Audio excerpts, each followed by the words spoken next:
예, 오늘 하나님의 말씀은 빌립보서 4장 10절에서 13절까지가 되겠습니다. 우리가 1절씩 교독을 하도록 하겠습니다. 내가 주 안에서 크게 기뻐함은 너희가 나를 생각하던 것이 이제 다시 싹이 나미니 너희가 또한 이를 위하여 생각은 하였으나 기회가 없었느니라. 내가 궁핍함으로 말하는 것이 아니니라. 어떠한 형편에든지 나는 자족하기를 배웠노니라. 내가 비천에 처할 줄도 알고 풍부에 처할 줄도 알아. 모든 일에 배부르며 배고픔과 풍부와 궁핍에도 일체의 비결을 배웠노라. 13절 다 같이 내게 능력 주시는 자 안에서 내가 모든 것을 할 수 있느니라. 아멘. 오늘은 할 수 있느니라 라고 하는 그런 제목과에서 같이 은혜를 나누기를 원합니다. 미국 미시건주에 있는 석 요셉 보육원에 말씀 꾸리기 한 아이가 들어왔습니다. 이 아이는 말이죠, 4살 때에 트럭 운전수였던 아버지가 사고로 세상을 떠났습니다. 혼자서 아이 둘을 키우면서 살아가기가 막막했던 어머니는 두 아들을 보육원에 맡길 수밖에 없었습니다. 그런데 첫날부터 이 아이는 보육원에 말이죠, 들어오자마자 다른 아이들과 싸우면서 자꾸 말썽을 일으키는 거예요. 그래도 그 보육원의 베레다 수녀님은 그 아이를 계속 믿어주고 그리고 격려해 줬습니다. 토마스야, 하나님은 너를 사랑하시고 너를 절대 버리지 않으신다. 그러니 다른 아이들과 싸우지 말고 말썽 부리지 말고 큰 꿈을 가지고 바르게 생활하라 라고 이렇게 말씀을 하면서 믿어주고 자꾸 격려를 하고 사랑으로 대해주는 거예요. 그랬더니 이 베레다 수녀님의 사랑에 말씀에 감동을 받아가지고 얘가 말이죠, 싸움도 하지 않고 말썽도 부리지 않고 성실한 아이로 변화갔습니다. 그래서 토마스가 보육원에 들어온 지 7년째가 되었을 때 어머니가 말이죠, 간호사가 돼가지고 이제 생활할 수 있는 능력이 생기고 그래서 두 아들을 집으로 데려가서 아들과 함께 생활하게 되었습니다. 그래서 이 토마스는 1956년도에 해병대에 들어가가지고 군대 근무도 하고 그리고 제대를 하고 나서는 미시건주 주립대학의 건축학과에 들어갔었습니다. 그런데 말 학교 들어가서 보니까 학비가 너무 비싼 거예요. 그래서 피자 가게에 자기가 이제 일을 하면서 공부를 하려고 피자 가게에 취직을 했었어요. 그래서 피자 가게에 들어가서 첫 번째 한 일이 밀가루 반죽하는 그런 기술을 갖다가 이렇게 배워야 됐다는 거예요. 그 밀가루 반죽 얼마나 열심히 밀가루 반죽하는 것을 배웠던지 간에 피자 한 판을 11초 만에 다 반죽을 해가 얘는 그런 명기술자가 된 거예요. 그래가지고 자기가 일을 하면서 베레다 소녀님을 생각한 거예요. 토마스야, 하나님은 너를 사랑하신다. 절대 너를 버리지 아니하신다. 그러니 다른 아이들과 싸우지 말고 말썽 부리지 말고 바르게 생활하라. 이 말씀이 자꾸 가슴에 새기고 더욱더 열심히 성실 베레다 수녀님의 길에 어긋나지 않은 그런 사람이 되겠다 라고 이렇게 각오를 하면서 일을 했다는 거예요. 그래서 성실과 열심히 또 그리고 믿음으로 일을 하다가 보니까 1960년에 자신이 피자 가게 하나를 갖다가 운영을 하게 돼요. 그래서 자신의 피자 가게를 하면서 이 사람은 11초 만에 반죽을 하는 스피드로 장사의 승부를 걸어요. 그래서 손님이 와가지고 피자 한 판을 주문했는데 어쩌다가 음식이 늦게 나오면 피자가 늦게 나오면 아예 돈을 갖다가 받지 아니하고 그냥 가져가다 하는 그런 스피드 전략을 구사를 했었어요. 그래서 스피드 그리고 맛 그리고 보온이라고 하는 것은 피자가 딜리버리 할 때 따뜻함이 유지될 수도 온도를 유지하는. 그래서 말이죠, 스피드와 맛과 그리고 보온에 대해서 계속 연구하고 개발하면서 비즈니스를 하다가 보니 장사가 잘 되는 거예요. 너무 장사가 잘 돼가지고 다른 가게를 하나 오픈하게 되고 그리고 또 다른 가게를 또 하나 오픈하게 그렇게 하다가 보니까 미 전역에 체인점을 가지게 되고 지금은 이 피자 가게가 세계 100개국 정도의 체인점을 가지고 1만 6천여 개의 체인점을 가진 그런 큰 피자 회사로 성장을 했었습니다. 그 피자 회사가 세계에서 두 번째로 큰 피자 회사인 도미노 피자입니다. 어릴 때 말이죠, 보육원에서 다른 아이들과 싸우면서 말썽을 부리던 토마스 모나한, 그는 말이죠, 끝까지 자신을 믿어주고 사랑을 베풀어 주었던 베레다 수녀님의 기대에 어긋나지 않기 위해 가지고 자신이 열심히 성실히 믿음으로 일을 해가지고 세계에서 두 번째로 큰 도미노 피자의 창업주가 될 수가 있었던 것입니다. 그런 말이죠, 피자 사업을 해가지고 벌어들인 그 돈을 가지고 1983년도에는 미국 프로야구 팀 중에서 명문 구단 중에 하나인 디트로이트 타이거스를 인수했었어요. 그 디트로이트 타이거스를 인수했는데 그해 월드 시리즈에서 우승을 해가지고 이 토마스 모나한의 유명세를 다시 한번 타게 만들고 또 그 팀이 우승함으로 인해 가지고 도미노 피자 사업이 뜨뜻 번창을 했다는 것입니다. 그렇게 하면 이 사람이 자꾸만 재물을 모아가지고 플로리다주 남서부 쪽에 큰 넓은 땅을 사가지고 아베 마리아 대학을 세웠습니다. 복음의 정신으로 살아가는 도시 건설가 그리고 대학을 세우는 것이 토마스 모니한이 그런 꿈이었어요. 그래서 말이죠, 이 대학촌에는 혼전 섹스가 없고 빔이 없고 낙태가 없고 포로나가 없는 그런 대학촌을 만들고 또 학생들이 공부할 수 있도록 교육을 시켰습니다. 또한 말이죠, 수많은 청소년들을 그리스도의 사랑으로 선도하면서 그리고 장학금도 주었습니다. 자신의 말이죠, 지난날 참 불행했던 그런 지난날 그리고 보육원에서 아이들과 싸웠던 그런 잘못된 그런 생활을 생각하면서 방황하고 있는 청소년들을 향해서 이렇게 그런 외쳤습니다.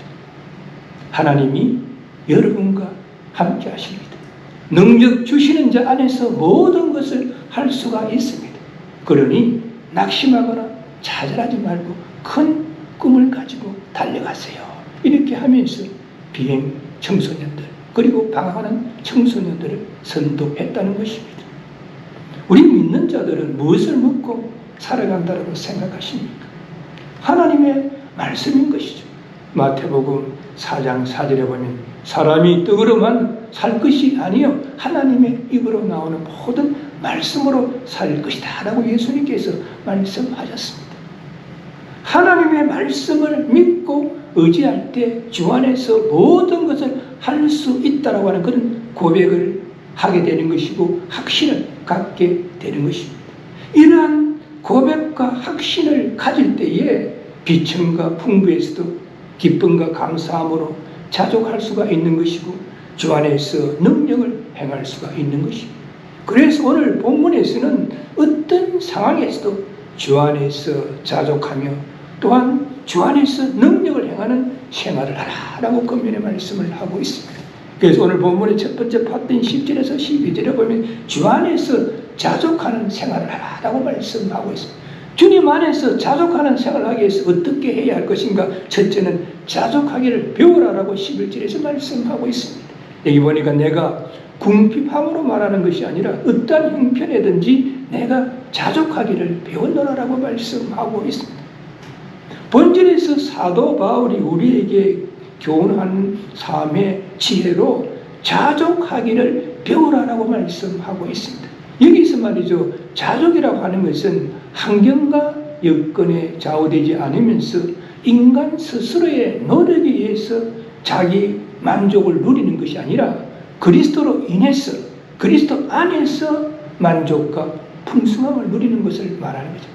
내가 잘나고 똑똑해서 내가 능력이 있어서 내가 많은 것을 얻어서 자기가 어떤 만족감을 가지는 것이 아니라 그리스도로 인해서 그리스도 안에서 만족과 풍성함을 누리는 것을 말하는 것입니다.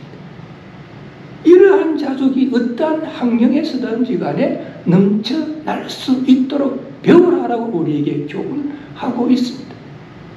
사도 바울은 말이죠, 예수 그리스도의 복음을 전하면서 말로 표현할 수 없을 정도의 고난과 한난과 핍박을 받았습니다. 고린도후서 11장 23절에서 27절의 복음 보면 복음을 위하여 수고를 넘치도록 하고 줄이며 목마르고 매도 수 없이 맞고 여러 번 죽을 뻔했고 3번 태창으로 맞고 1번 돌로 맞고 배가 3번 파손하여 일주야를 생사의 갈림길에서 지내고 옥에 갇히기도 했다라고 말씀하고 있습니다.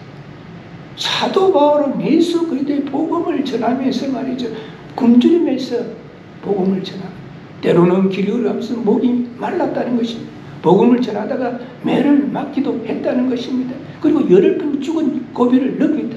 3번 태장으로 맞았다는 것은 채찍에 말이죠, 끄트머리에다가 별 모양으로 생기던 납을 달아가 때리는 거. 그게 3번이나 배가 파손돼 가지고 말이죠, 생사의 갈림길에서 일주야를 헤매고 로마의 감옥에서도 자기는 복음을 전했다는 거예요. 그런 상황에서도 그에게는 환경과 여건이 조금도 문제가 되지 않고 복음을 전했다는 것입니다. 로마의 감옥에서 빌립보서를 쓰면서도 오히려 주 안에서 자족하는 법을 배워가지고 항상 만족과 풍성함이 자신의 마음속에 넘쳐났다라고 말씀하고 있습니다. 이 말씀을 통해서 볼 때 자족하는 마음은 우리 인간이 가지고 태어나는 것이 아니라 예수 그리스도를 통해서 배우는 것이다 라고 하는 것을 우리는 알 수가 있습니다. 우리 인간은 타락한 본성을 가지고 있기 때문에 자족을 알지 못하고 오직 욕심과 탐욕과 불만으로 얼룩져 있습니다. 그러므로 강야와도 같은 우리의 마음밭, 항무지와도 같은 우리의 마음밭을 예수 그리스도를 믿음으로 그분을 아는 지식이 너무 고상하여 있어요. 고난과 한난 중에서도 낙심하거나 좌절하지 아니하고 주님 안에서 자족하기를 배워가지고 만족과 풍성함이 넘치는 그런 생활이 되도록 노력해라 라고 우리에게 교훈의 말씀을 하고 있습니다. 두 번째로는 기쁨과 감사함으로 자족해라 라고 10절에서 말씀하고 있습니다. 내가 주 안에서 크게 기뻐하면 너희가 나를 생각하던 것이 이제 다시 싹이 나미니 너희가 또한 이를 위하여 생각을 하여서는 기회가 없었느니라.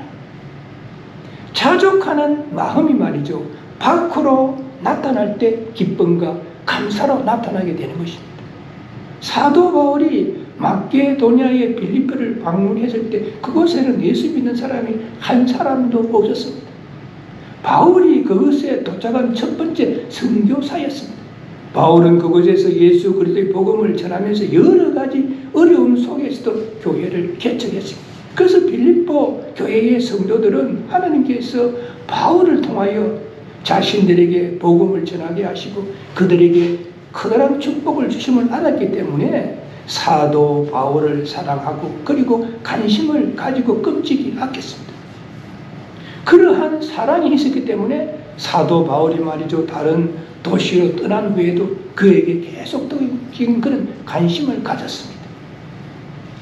바울이 말이죠, 빌립보에서 데살로니가로 그리고 또 고린도로 가서 복음을 전했을 때에 경제적으로 어려움을 겪고 있다고 하는 그런 소식을 듣고 정성 어린 헌금을 모아가지고 바울에게 보내어서 복음 사역을 갖다가 도왔습니다. 그 후에 바울이 말이죠, 계속해서 옮겨 다니면서 복음을 전함으로 인해 가지고 소식이 끊어졌다가 가이사라에서 붙잡혀가지고 로마의 감옥으로 압송된 후에 마침내 바울이 로마의 감옥에 갇혀 있다는 소식을 빌립보 성도들이 듣게 되었습니다. 그때에 바울의 주변 상황은 너무나 좋지가 않았습니다. 그를 따르던 사람들이 바울의 곁을 떠나서 제각기 갈 길로 떠났고 춥고 어두운 감옥에서 겨울을 견딜 수 있는 환경과 여건이 되지 못했고 월동 준비가 되어 있지를 않았습니다. 그런 어려운 상황 속에 있을 때 빌립보 성도들은 정성 어린 헌금을 모아가지고 될 수 있는 대로 빨리 에바브로디도를 통해 가지고 로마로 보내서 감옥에 옥살이하는 바울을 뒷바라지 하도록 했습니다. 그래서 바울은 본질에서 기쁨과 감사함으로 자족하는 마음을 가졌다라고 표하고 있습니다.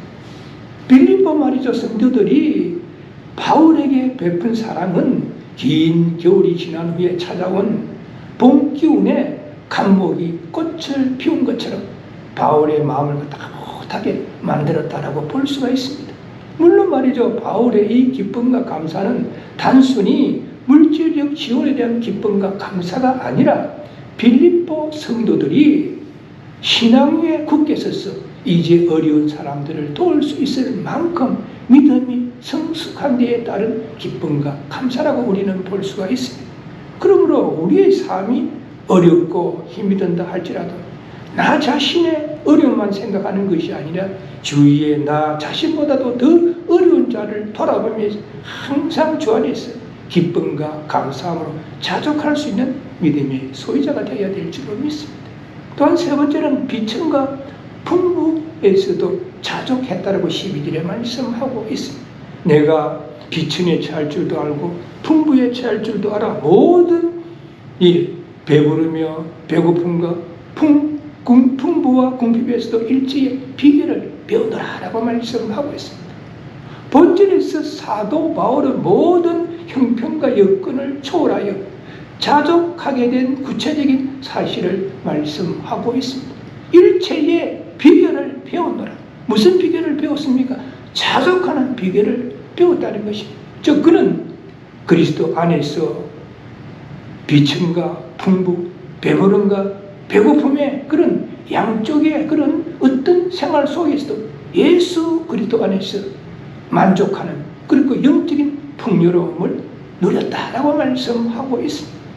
이처럼 우리 믿는 자들은 삶의 여정에서 애기지 못했던 고난과 환난으로 인해 가지고 삶이 어렵고 힘이 든다 할지라도 예수 그리스도께서 나와 함께 하신다는 또 예수 그리스도께서 나에게 지혜 주시고 능력 주신다는 것을 알고 우리는 자족하는 생활을 하도록 노력해야 할 것입니다. 또한 말이죠. 존귀하고 또 부하게 될 때는 하나님이 물질적인 복을 다하여 주심을 깨달아 알고 하나님이 주신 그 물질을 주위에 어려운 자들을 돌아보면서 자족하는 생활을 하도록 노력을 해야 할 것입니다. 그런데 문제는 어떤 사람은 말이죠. 삶이 어렵고 힘이 들 때 그리고 비천에 처했을 때는 열심히 신앙생활을 하는 거예요.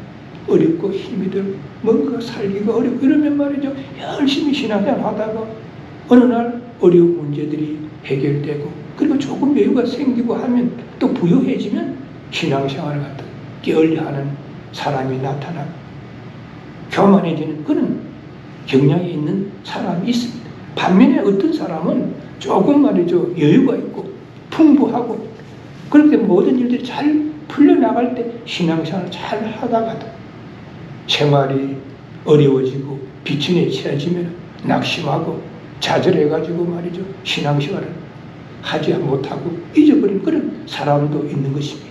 이러한 사람들은 자족할 줄을 모르는 사람입니다. 성도들의 바른 신앙생활은 바울처럼 비천할 때에 풍부에 처할 줄도 알아야 할 것이고 풍부할 때에 비천에 처할 줄도 아는 그런 믿음의 소유자가 되어야 한다는 것입니다. 이렇듯 자족할 줄 아는 것은 자기 자신의 분수를 철저히 아는 겸손한 사람만이 받는 은총이다라고 우리는 볼 수가 있습니다. 자기 분수를 모르는 사람은 매사에 불평만 하고 만족할 줄 알아요. 어느 정도 자기가 생활에 여유가 있는데도 더 가지려고 하는 그런 욕심 때문에 자족할 줄 모르고 불평만 늘어놓게 된다. 그러나 사도 바울은 비천에 처할 줄도 알고 풍부에 처할 줄도 알았다고 말씀하고 있습니다. 그는 고난과 한난과 핍박 속에서도 그는 감사하는 마음을 가졌다는 거예요. 안전하고 풍부할 때는 자만과 교만에 빠지지 않으므로 자족하는 마음으로 복음을 전했다라고 말씀하고 있습니다. 지금 자신의 형편이 어떻습니까? 계속되는 불경기로 인해 가지고 직장 생활이 어렵고 비즈니스가 어렵습니다. 인생상 여러 가지 일들로 인해 가지고 근심, 걱정, 괴로움 가운데 있습니까? 그렇다면 지금의 어려움과 근심, 걱정, 괴로움 속에서 사도 바울의 신앙을 본받아 가지고 주 안에서 자족하는 생활을 할 수 있는 믿음의 소유자들이 되어야 될 줄로 믿습니다. 그래서 사도 바울은 주 안에서 자족하는 생활을 하기 위해서 그는 자족하는 것을 그리스도 안에서 배웠고, 그리고 비천과 풍부함 속에서도 기쁨과 감사함으로 자족하는 생활을 했다는 것입니다. 그리고 오늘 본문의 두 번째 파트인 13절에 와가지고는 주 안에서 능력을 행하는 생활을 하라라고 말씀하고 있습니다. 너무나 우리가 잘 아는 선구이죠. 많은 기독교인들이 알고 암송하고 있는 선구입니다. 내게 능력 주신 자 안에서 내가 모든 것을 할 수 있는, 이 말씀을 잘못 이해하면 내가 예수 그리스도를 믿기 때문에 모든 것을 할 수 있다는 그런 이야기가 아닙니다. 이 말씀은 그리스도인들이 모든 것을 할 수 있다라고 하는 그런 이야기가 아니라 자족의 비밀을 우리들에게 이야기하고 있습니다. 사도 바울이 어떠한 조건과 형편 속에서도 자족하며 예수 그리스도의 복음을 증거할 수 있었던 것은, 고난과 한난과 핍박 가운데서도 예수 그리스도의 복음을 증거할 수가 있었고, 배가 파손되어서 생사의 갈림길에서도 예수 그리스도의 복음을 증거할 수가 있었고, 로마의 감옥에서도 복음을 증거할 수도 있었던 것은 자신의 노력과 인내와 능력의 결과가 아니라 예수 그리스도와 함께 연합함으로써 예수 그리스도께서 주시는 능력 때문에 자신이 할 수 있었다라고 고백을 하고 있습니다. 그러면 어떻게 우리는 능력을 공급받을 수가 있는가? 첫째는 능력의 근원은 하나님이시다는 것을 우리는 알아야 하는 것입니다. 계시록 4장 11절에 보니까 우리 주 하나님이여 영광과 존귀와 능력을 받으시는 것이 마땅하오니 주께서 만물을 지으신지라 만물이 주의 뜻대로 입었고 또 지으심을 받았나이다 라고 말씀하고 있습니다. 하나님이 영광과 존귀와 능력을 받으시는 것이 합당한 이유가 무엇인가? 그것은 하나님의 뜻과 계획과 섭리 가운데서 우주 만물을 창조하신 분이기 때문이다라고 말씀하고 있습니다. 물론 말이죠, 우주와 지구와 인류의 기원에 대해서 여러 가지 학설이 있습니다. 그것은 모두 제한적인 이성을 가진 인간의 사고에서 추리된 것으로 하나의 이론에 불과하다는 사실을 우리는 알아야 합니다. 우리 인간은요, 아직도 달나라도 가보지 못했습니다. 그런데 어떻게 태양계와 은하계를 지내가지고 삼층천에 계시는 하나님에 대해서 온전히 알 수가 있겠습니까? 성경에서 말하는 삼층천의 개념이 뭐냐면 우리가 살고 있는 이 지구, 그리고 달, 태양, 이것을 갖다 태양계라고 하는 거예요. 그리고 태양계 밖에는 은하계가 있어요. 은하계가 몇 개가 있는지 우리는 알지 못해요. 그 은하계 밖에 우주 공간에 하나님이 존재하시는, 그래서 그것을 성경에서는 삼층천이다라고 이야기하고, 아직 우리는 달나라도 가보지 못해요. 그렇지만 오직 완전한 진리를 밝혀주는 하나님의 계시로 기록이 된 성경은 분명하게 모든 우주 만물을 하나님께서 창조하셨다라고 말씀하고 있습니다. 창세기 1장 1절에 보면 태초에 하나님이 천지를 창조하시니라 라고 말씀하고 있습니다. 첫째 날 빛이 있으라 하시면 빛이 있습니다. 둘째 날에는 궁창으로 표현된 하늘을 창조하셨습니다. 셋째 날에는 바다와 땅과 식물을 창조하시고, 넷째 날에는 해와 달과 별을 창조하시고, 그리고 다섯째 날에는 새와 물고기를 창조하시고, 창조의 마지막 날 여섯째에는 짐승과, 그리고 마지막으로 우리 인간을 창조하셨습니다. 우리 인간을 창조하시고 나서 창세기 1장 26절에서 28절에 보면 우리의 형상을 따라 우리의 모양으로 우리가 사람을 만들었어요. 삼위 하나님의 형상대로 우리 인간을 만드셔가지고 행복의 동산이라고 하는 에덴 동산에 살게 하시면서 생육하고 번성하고 충만하고 정복하고 다스리라고 하는 그런 축복과 함께 우리를 살게 하셨다는 사실입니다. 그리고 하나님께서 이 아름다운 우주 만물을 창조하시고 나서 그대로 버려두시는 것이 아니라 섭리 가운데서 우주 만물의 질서를 유지한다는, 그냥 낮과 밤이 바뀌고 그냥 말이죠 사계절이 바뀌는 것이 아니라 하나님의 섭리 가운데서 지구를 한번 자전하게 만들어주기 때문에 낮과 밤이 바뀌는, 지구가 태양의 주위를 1년에 한 번 공전하기 때문에 봄, 여름, 가을, 겨울 사계절이 바뀌는, 물론 말이죠. 적도지방이나 그렇지 않으면 북극, 남극에서는 그렇지 않겠지만. 그래서 하나님께서 이 아름다운 우주 만물을 창조하시고 섭리 가운데서 우주 만물의 질서를 유지하시는 분. 그러면 우리가 믿고 섬기는 하나님은 어떤 분이신가? 창조주시요, 주권자시요, 통치자시요, 초월적인 능력을 소유하고 있는 그런 분이십니다. 그래서 모든 능력의 근원은 하나님이십니다. 그러므로 능력에 하나님이 함께하시고 능력 주심으로 인해서 우리는 모든 것을 할 수 있다는 것을 알아야 하는 것입니다. 두 번째는 지혜를 주시는 것은 하나님이시라는 사실을 우리는 알아야 되는 것입니다. 열왕기상 3장 12절에 보면 내가 내 말대로 하여 내게 지혜롭고 총명한 마음을 주노니 너의 전에도 너와 같은 자가 없었거니와 너의 후에도 너와 같은 자가 일어남이 없으리라 라고 하나님께서 말씀하셨습니다. 우리가 말이죠. 어렵고 힘든 인생을 살아가다가 보면 능력이 필요합니다. 능력이 필요하지만 또한 우리에게는 지혜가 필요합니다. 이 지혜는 세상적인 그런 지혜가 아니라 하나님께서 주시는 지혜가 필요한 것입니다. 구약에 나오는 솔로몬 왕은 말이죠. 아버지 다윗 왕의 뒤를 이어가지고 왕이 되었습니다. 그는 하나님을 사랑하고 하나님의 말씀을 따라 나라를 통치하려고 그는 노력했습니다. 그러한 솔로몬의 행적 가운데 유명한 것 중에 하나가 기브온 산당에서 1000번제를 하나님 앞에 드렸다. 번제를 1000번 드렸다라고 하는 것은, 번제라고 하는 것은 제물을 태워서 드리는 제사를 말합니다. 그러면 1000번이라고 숫자적으로 엄청난, 그리고 가축 면에서 엄청난 양의 가축을 잡아가지고 1000번제를 하나님 앞에 드렸습니다. 그런데 하나님께서 솔로몬의 그 믿음을 보시고 중심을 보시고 밤에 나타나서 뭐라고 말씀하십니까? 내가 내게 무엇을 줄까 물어봤습니다. 그때 솔로몬은 자기 자신의 어떤 것을 요구하지 않았습니다. 재물을 주십시오. 오래 살게 하여 주십시오. 나라가 땅이 좀 넓어지게 이런 말 하지 않았습니다. 하나님께서 맡겨주신 백성들을 제가 잘 다스릴 수 있도록 지혜를 주십시오 라고 이렇게 이야기해요. 그랬더니 그 말이 너무 하나님의 마음에 합해가지고 하나님께서는 그에게 전무후무한 지혜의 왕이 될 수 있게 하셨을 뿐만 아니라 그가 구하지도 아니한 부도 주시고 장수도 주셨다라고 성경은 말씀하고 있습니다. 그 결과 열왕기상 3장 16절에서 28절에 보면 솔로몬 왕이 하나님의 지혜를 가지고 송사 문제를 잘 해결하는 그런 내용이 나오고 있습니다.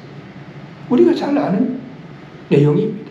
때에 말이죠. 창기 두 계집이 솔로몬 왕 앞에 와가지고 한 아기를 놓고 서로 자기 아이다 라고 이렇게 이렇게 주장을 하는 거예요. 사건의 발단은 두 창기가 3일 간격으로 애를 낳고 그래서 같은 집에 살고 있어요. 그래서 한 창기가 밤에 자다가 말이죠. 뭐가 잘못됐는지 모르게 아이를 딱 보면 자기 애가 죽어요. 그래서 이 창기가 아이 어떻게 된 거 이렇게 하다가 말이죠. 머릿속에 딱 떠오르는 거, 친구 창기 애를 바꾸치게 바꿔친 거예요. 그래서 그 다음날 아침 새벽 민명에 말이죠. 그 친구 창기가 딱 보니까 아이가 죽어 있어. 어떻게 된 거지? 자세히 보니까 자기 아이가 아니고. 그래서 말이야, 너 왜 아이를 바꾸치게 했느냐 이래가 둘이서 말이죠. 티격태격 싸우다가 솔로몬 왕의 앞에 온 거예요. 그런데 문제는 누가 바꾸치기를 본 사람이 목격자가 아무도 없어요. 그리고 물적인 증거가 아무것도 없는 거예요. 정말로 이 송사를 해결할 수 있는 그런 길이 막막했었어요. 그런데 솔로몬 왕은 하나님께서 지혜를 주셨기 때문에 하나님께서 주시는 지혜를 가지고 칼을 가져오라 이렇게 이야기해가지고 저 아이를 갖다 반으로 딱 쪼개가지고 저 계집에게도 주고 저 계집에게도 주라. 그랬더니 말이죠. 그 엄마의 그 아기의 엄마는 모성애가 발동을 해가지고 왕이시여 그 아이를 칼로서 짜개지 말고 그냥 저 계집에게 주세요. 그랬더니 다른 창기는 아닙니다. 그냥 반으로 짜게 해서 내 아이도 되게 하지 말고 저 계집의 아이도 되게. 그랬더니 솔로몬 왕이 뭐라고 이야기합니까? 저 아이를 칼로 자르지 말라는 저 창기가 자기 어머니 저에게 주라. 명 판결을 내는 거예요. 이처럼 하나님이 주시는 지혜를 가지고 우리는 모든 것을 할 수가 있는 것입니다. 그러므로 우리는 험하고 악한 세상에서 승리하는 그런 삶을 살아가기 위해서는 하나님의 지혜가 필요합니다. 그냥 잔머리 굴리고요, 인간적으로요, 눈이 바짝바짝하고 잔머리 굴리고, 이거는 한계가 있는 거예요. 하나님의 말씀 안에서 하나님이 주시는 지혜, 그럼 우리는 하나님이 주시는 지혜를 어떻게 구할 수가 있겠습니까? 야고보서 1장 5절에 보면 누구든지 지혜가 부족하거든 모든 사람에게 후히 주시고 꾸짖지 아니하시는 하나님께 구하라. 또한 하나님의 영광을 위해서 예수 그리스도의 복음 전파를 위해서 헌신하고, 그리고 또한 충성하는 자에게 하나님께서 지혜를 주실 뿐만 아니라 다른 것도 넘치도록 채워주신다는 사실을 우리는 알아야 할 것입니다. 또한 우리가 주 안에서 능력을 행하기 위해서는 세 번째로는 믿음과 행함이 있으면 안 되는 바른 생활을 해야 하는 것입니다. 마가복음 9장 23절에 보면 예수께서 이르시되 할 수 있거든이 무슨 말이냐, 믿는 자에게 능치 못할 일이 없느니라 라고 말씀하고 있습니다. 능력을 공급받을 수 있는 유일한 길은 오직 믿음 안에서다라고 예수님께서 말씀하고 있습니다. 우리가 말이죠, 배를 타고 망망대해를 항해하다가 보면 바다가 항상 잔잔한 것이 아니에요. 때로는 말이죠, 파도가 치고, 때로는 말이죠, 폭풍과 몰아치는 것입니다. 이와 같이 우리의 삶의 여정에서도 때로는 고난의 파도가 몰아치고, 때로는 한난의 폭풍우가 몰아칠 때가 있습니다. 이러할 때 우리 믿는 자들의 바른 신앙의 자세, 생활의 자세는 어떠해야 할 것인가? 어떤 말씀을 붙잡아야 할 것인가? 믿는 자에게 넘지 못할 일이 없느니라고 말씀하신 이 예수님의 말씀을 붙잡아야 합니다. 창세기 12장에 보면 여호와 하나님께서 아브라함에게 뭐라고 말씀하십니까? 너는 너희 본토 친척 아비 집을 떠나 내가 내게 지시할 땅으로 가라. 하나님의 이 말씀을 붙잡고 떠난다는 건 쉽지 않았어요. 그러나 아브라함은 하나님의 말씀에 순종해서 갈 바를 알지 못하였지만 길을 떠났다라고 말씀하고 있습니다. 아브라함은 스스로 계신 하나님을 믿었습니다. 없는 것을 있게 하시는 하나님을 갖다가 믿었습니다. 그리고 하게 하시는 하나님을 믿었습니다. 이것이 뭡니까? 절대 믿음인 것입니다. 절대 믿음을 가질 때 자기에게 넘지 못할 일이 없는 일이 일어나게 되는 것입니다. 어느 약사가요, 하약, 화공약품 공장을 하고, 그리고 또한 약국을 경영하면서 많은 돈을 벌었습니다. 약국을 경영해가지고 돈을 벌어가지고 화공약품 공장도 돌리다 하다가 보니 잘 되는 거예요. 그러니까 돈을 좀 많이 벌었는데 또 재물이 있으면 누군가가 나타나서 돈 빌려달라고 그러잖아요. 그래서 누가 와서 돈을 좀 빌려달라니까 여유가 있어 돈을 빌려준 거예요. 그냥 돈을 빌려주면 얼마 있다가 화공약품 공장에 불이 나버리고, 그러니까 돈 빌려준 사람은 비즈니스가 안 돼가지고 망해가지고 돈도 받을 수가 없게 되고 화공약품 공장에 불이 나고, 이 사람이 하루아침에 말이죠, 알거지가 되고, 그래서 말이죠, 이 사람이 알거지가 돼가지고 어떻게 하나 이렇게 이 사람이 생각하기를 먹고 살아야 되니까, 애들 공부를 시켜야 되니까 서울 봉천동 달동네 거기다가 자리를 잡았다는 거예요. 거기 가서 싼 집에다가 하나 가게를 빌려가지고 한독 약국이다 라고 약국을 한 거예요. 그 달동네 사람들과 예안을 같이 하면서 배 아픈 약 사러 오면 배 아픈 약 주고, 뭐 상처 났다면 또 말하는 연구, 이렇게 열심히 성실히 그렇게 한독 약품을 끌어나갔다. 그랬더니 시간의 흐름 속에서 조금씩 경제적인 기반이 잡히고, 그리고 또 집도 하나 사고 그랬는데, 이거는 중학교 다니는 아들내미가 교회를 다니는 거예요. 아버지 교회 갑니다. 그래, 아들내미가 교회를 가니까 이 사람도 부부간만에 같이 교회를 나가요.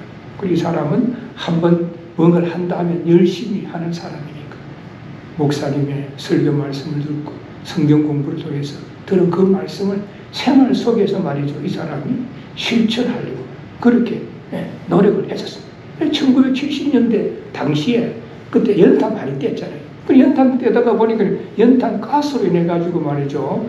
쓰러지는 넘어진 사람들이 많이 왔잖아요. 그래서 한국 사람들 동치미 뭐 국물 뭐 연탄 이런 걸 해야 되는데 그 연탄 가스 하려 쓰러지면서 연탄불에 대 있는 사람이 있는 화상을 입고 오는 사람들도 많았다.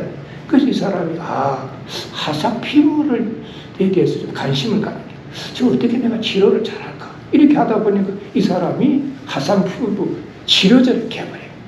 그랬더니 말이야 연탄 가스 마취가 너무 화상 입은 사람이 입소문도 이 약국에 막 찾아오는 거예요. 그리고 이 사람 또 나중에 김이 칠해져. 옛날에 여자들 애 낳고 나면 얼굴에 김이 끼는 사람이 있었잖아요. 요즘보다는 생활이 이때까지 못해서. 그리고 김이 치료제도 말이야 이 사람이 개발해요. 또 옛날에 말이죠 이 한국 사람 일 많이 해가지고 신경통 걸린 사람이 그리고 신경통 특효약도 개발했어요. 그렇게 하다 보니까 이게 말이죠 입소문을 타가지고 전국에서 이 약국에 한독 약국에 막 약을 사러 오는 거예요. 화상 치료제, 기미 치료제, 신경통약. 그래 장사가 너무 잘 되는 거예요. 그래서 말이죠 이 사람이 이 장사가 어느 날 빌딩 주인이 오더만은 큰 빌딩도 아니고 그냥 건물 주인이 와가지고 좀 자리를 비워주면 좋겠다. 그래 왜 그러냐 하니까 이거 뭐 다른 일이 있다라고 이렇게. 그래서 이제 할 수 없이 주인이 나가라니까. 그래서 나올 수밖에 없었다. 그러니까 나중에 알고 봤더니 다른 약국이 말이야. 이 약국 장사가 너무 잘 되니까 이 약국을 뒷돈을 주고 이제 사버린 거예요. 그래 이 사람이 이제 이거 어떻게 해야 되나 하고 기도했다. 기도하니까 170평 되는 좀 가까운 쪽에 170평 되는 땅이 나와 있다.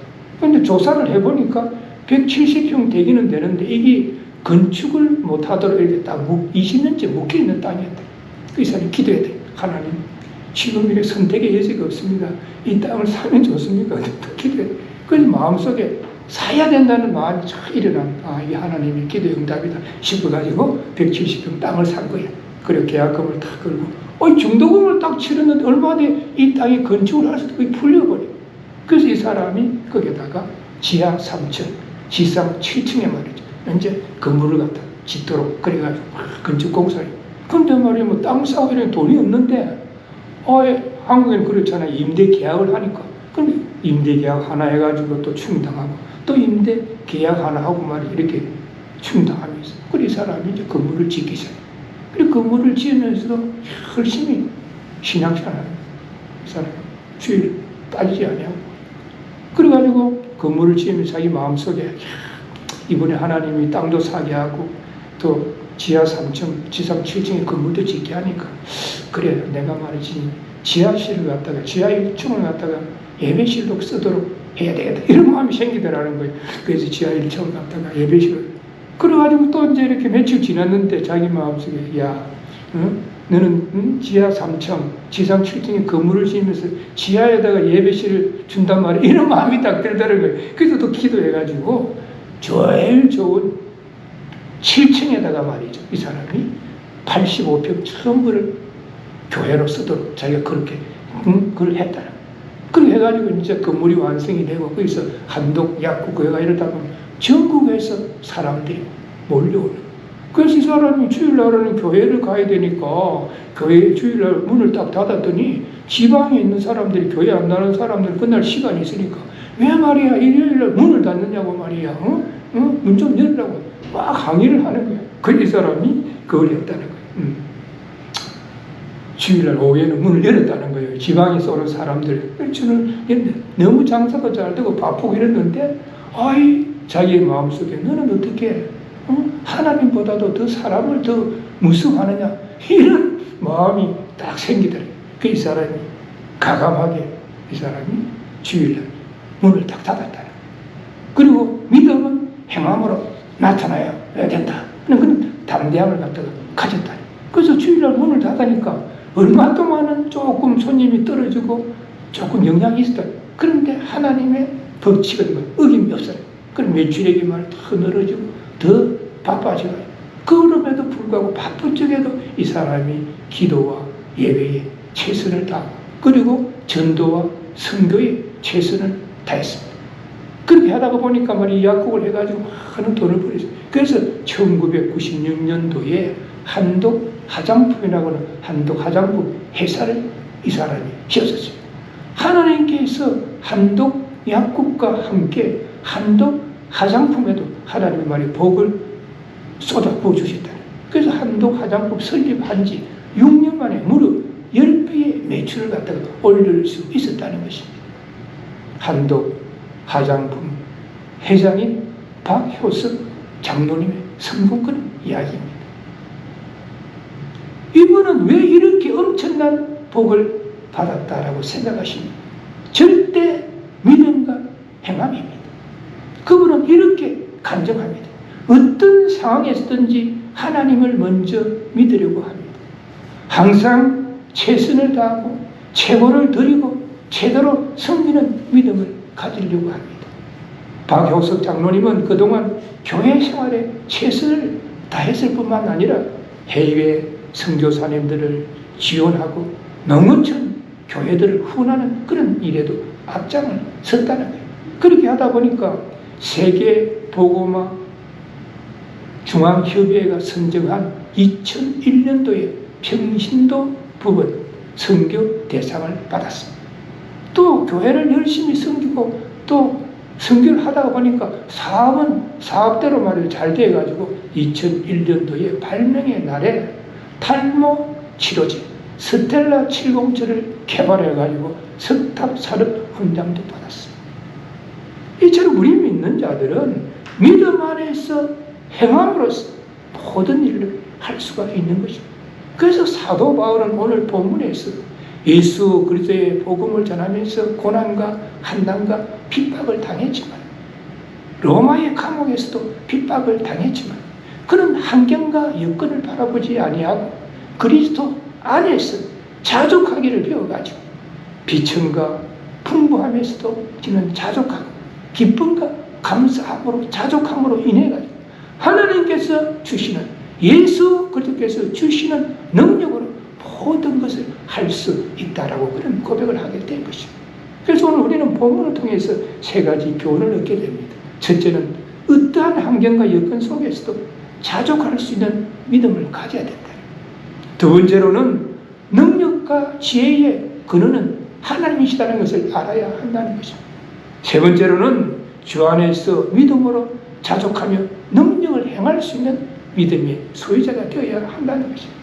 우리 모두 우리 삶이 어렵고 힘이 든다 할지라도 환경과 여건을 바라보지 말고 능력과 지혜의 근원이신 만군의 여호와 하나님만을 믿고 의지하면서 주 안에서 자족하는 생활, 능력 행하는 생활을 할 수 있는 믿음의 소유자들이 되시기를 주님의 이름으로 축원합니다.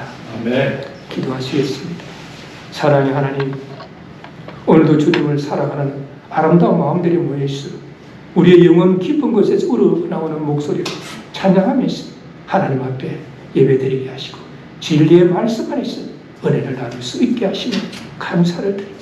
오늘 본문 속에 사도 바울은 고난과 한난과 핍박 속에서도 예수 그리스도의 복음을 전하고 배가 파스나에서 일주일을 생사의 갈림길에서도 복음을 전하고 로마의 감옥에서도 복음을 전거할 수 있었던 것은 자기 자신이 잘나고 똑똑해서 자기 자신이 노력하고 인내하고 능력으로 한 것이 아니라 예수 그리스도 안에서 자족하는 것을 배워가지고 비천과 풍부함에서도 자족하고 기쁨과 감사함으로 자족함으로써 예수 그리스도께서 주시는 능력으로 모든 것을 할 수 있다라고 고백하여서 우리 모두 이 말씀을 다시 한번 바르게 이해하게 하여 주시옵소서.